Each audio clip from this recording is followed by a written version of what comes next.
सुलभ लेकर के भक्ति को बढ़ाते हैं और चलना प्रारंभ करते हैं।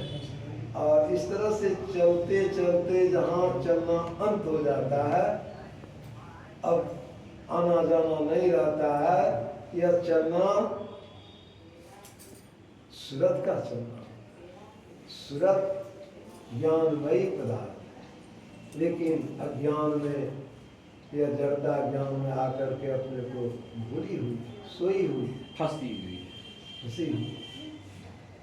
इसलिए सब लोग जगाते हैं, मेरी सूरत सुहागिनी जागरी, क्या तुम सोत मोर नींद में चुपके भजनियों।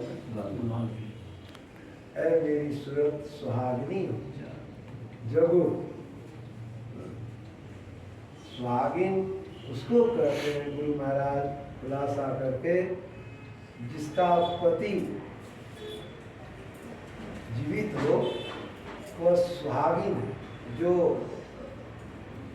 पति के अनुकूल में रहती है वह सुहागिन है, जो पति के विपरीत है दुहागिन। जिस जीवात्मा का पति परमात्मा है, जो परमात्मा से विमुख है, वह दुहागिन। और सुहागिन तब होगा जब परमात्मा के सम्मुख, परमात्मा के सम्मुख होने के लिए संत कहते हैं कि नौ द्वार में हमारी सूरत फंसी। यह शरीर इतना अद्भुत शरीर है, विचित्र शरीर है। इस शरीर सबसे देवताओं से भी बढ़कर यह शरीर कहा गया मनुष्य। और सब जितने जीवधारी शरीरधारी जीव हैं, सबसे बढ़कर यह मनुष्य। मनुष्य शरीर में यह साधन, ईश्वर भक्ति का साधन सबसे सुलभ रहता है, और शरीरों में यह नहीं। कठिन नहीं कहा गुरु महाराज, संतों की वाणी को कठिन नहीं कहा, बिल्कुल सरलता से कहे। लेकिन गहराई जो है, इसमें जो गंभीरता है, गहराई है, इस गहराई में जाने में कठिन मालूम होता है। कठिन मालूम, गहराई में जाने के लिए एक एक पग चलने के लिए मेहनत करना। यह जन्म जन्मांतर का सोया हुआ मन, इंद्रियों के संग में सोई हुई है, इसको जगाने के लिए यही उपदेश जितने ऋषि मुनिगण हुए हैं वे सुनाए। जमराज ने नचिकेता को ये उपदेश सुनाया, ये उपदेश, इससे अमर जीवन हो जाए। शरीरं शरीरस्थ और शरीरं शरीरस्थ अवस्थितम महात्म व्योमात्मा। जो शरीरों में शरीर रहित और नित्यों में नित्य स्वरूप। तो एक मोबाइल बंद रखिए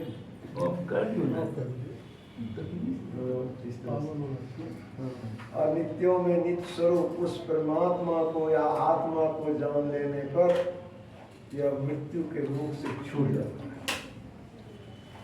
मृत्यु के मुख से छूटना यानी जन्म मरण के चक्र से छूट जाना। नचिकेता से यह बात जमराज करते हैं।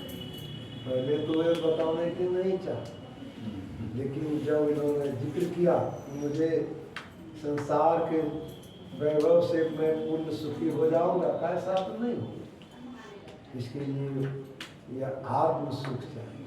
तो आत्मा का इस सुख के बारे में नचिकेता जिज्ञासा के, जबकि बहुत छोटा रूप में बालक, लेकिन है संस्कार। यह संस्कार जिसका पहले से आता आ रहा है, या गुरु की कृपा से, गुरु की कृपा से यह संस्कार बढ़ते बढ़ते एक दिन पूर्ण कराकर छोड़ता है। इस संस्कार में हम लोगों को रहना चाहिए, साधन करना चाहिए। साधन में कमजोरी ढीला ढाला जो रहते हैं नीचे हो जाते हैं, चढ़ाई नहीं हो पाएगी, चढ़ाई नहीं हो पाती। इसलिए गुरु महाराज त्रिकाल संध्या नियमित रूप से जो भूले हुए रहते हैं, आलस में रहते हैं, अपनी हानि करते हैं। समय पर अपना उठेगा। उद्धार आपसे अपने से कर, अपना उद्धार अपने से किया जाता है। धनपद में एक कथा है,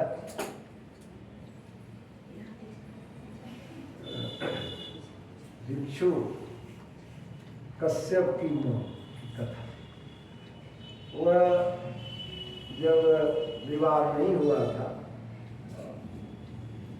तो भिक्षुणी बनना चाहती, लेकिन माता पिता ने यह स्वीकार नहीं किया और उनका विवाह पति की सेवा से प्रसन्न करके उनसे आज्ञा मांगी कि उनको भिक्षुणी जीवन बिताने की बात पहले बचपन से ही है, यदि आप आगे देखेंगे।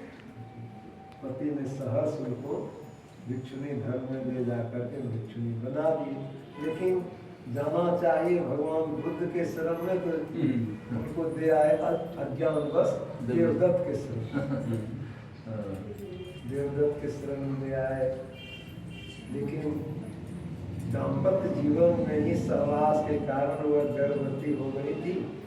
वह बाद में उन लोगों को पता चला, देवदत्त की जो भिक्षुणी लोगों ने कहा कि यह इसके साथ इस तरह से गर्भवती है, यदि इस तरह से रही तो इस हमारे पक्ष की निंदा, उसको श्वेत वस्त्र पहना कर निकाल।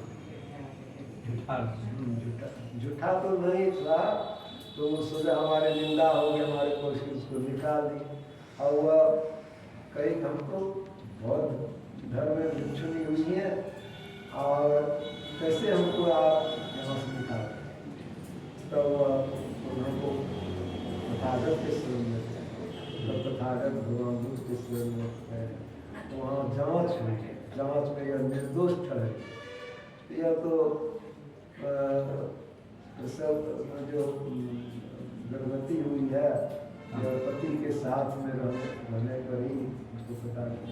तब जो उनका जो बालक हुआ तो वह राजा के द्वारा पालन पोषण हुआ और वह भी सियाने होने पर भिक्षु हुए। 12 वर्षों के बाद भिक्षाटन क्रम में माता याद होता पुत्र का, मिलने की चाहना रखती, प्रेम से बातचीत करने। तो पुत्र कहता यदि यह पुत्र स्नेह में यह नीचे गिर न जाए, इसलिए हमको चाहिए कि इनको फटकार के साथ सचेत कर देना चाहिए। तो जैसे ही प्रेम से मिलने की बात माँ सोचती करती है, कहा कि तुम क्या लेकर के घूमती हो,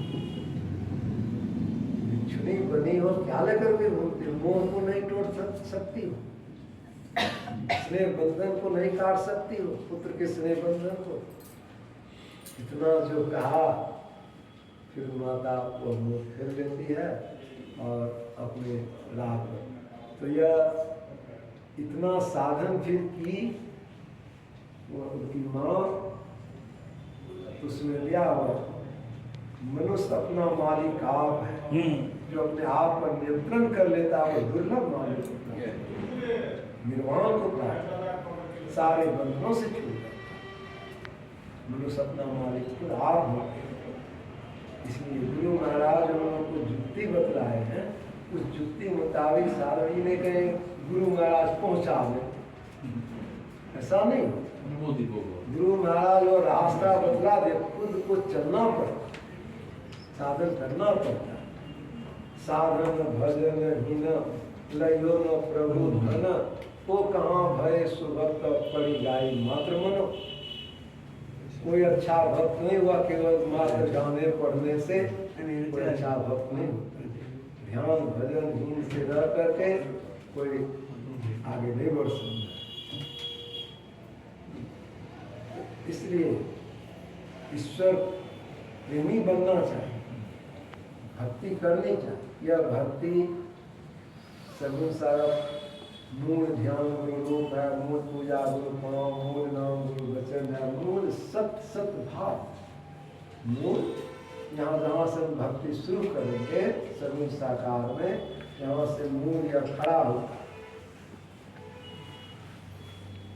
तो सगुण साकार से भक्ति प्रारंभ से भी चलते हैं, लंगड़ा हो जाए, लंगड़ा हो जाए, तर्क के साथ श्रद्धा हो।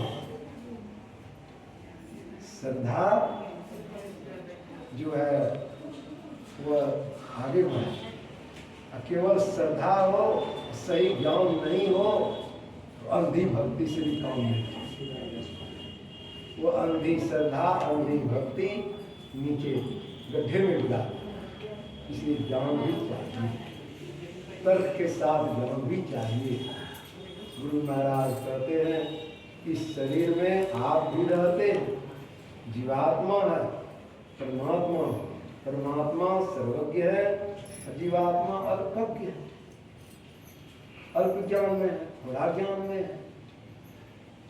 तो सर्वज्ञ अल्पज्ञ दोनों एक साथ कैसे रहते हैं? गुरु महाराज कहते हैं आप ही कोई विषय को विशेष जानते हैं, कोई विषय को कम जानते हैं, दोनों विषयों को रखते हुए आप कैसे रहते हैं?